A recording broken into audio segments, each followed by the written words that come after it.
500 pesos na Noche Buena. Buhay pa ba tayo dito? 500 pesos? 500 pesos talaga? Parang nagising ako bigla. Ito ba yung official statement? O ito na yung bagong Christmas prank ng taon? Ayun ako, nakakairita. Alam nyo yung feeling pag may nagsabi, diet ka muna, pero hindi ka naman nagda-diet, wala ka lang talagang pambili. Ganun yung 500 pesos Noche Buena. Imaginein mo ha, Noche Buena, once a year celebration, tapos 500 pesos, hello, magkano pa ba ang hotdog ngayon? Mas mahal pa nga sa love life ng iba.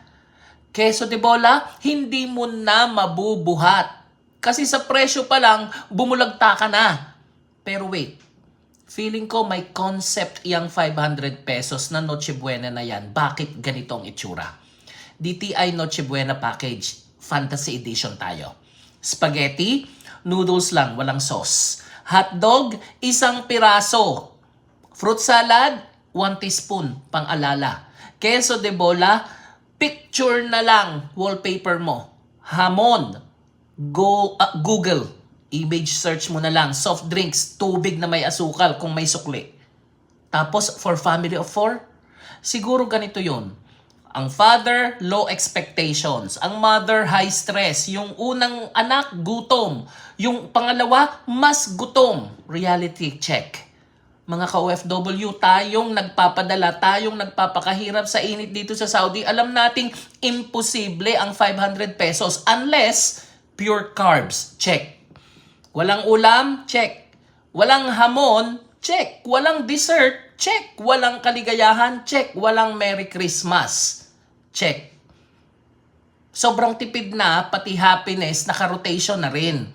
Ang bilihin ngayon, parang toxic relationship. Alam mong mali, pero hindi bumibitaw. Ay, DTI, please lang. Kung may workshop kayo about how to be delusional but confident, pa-enroll naman kami. And the best part, kung 500 pesos Noche Buena ang pangarap nyo, kami namang OFWs ang pangarap, sana 500 pesos ang LPG. Sana 500 pesos lang ang bigas sa isang buwan. Sana 500 pesos lang ang kuryente. At sana 500 pesos lang ang cost of living. Comment your real Noche Buena budget, mga ka-OFW. Walang hiya-hiya.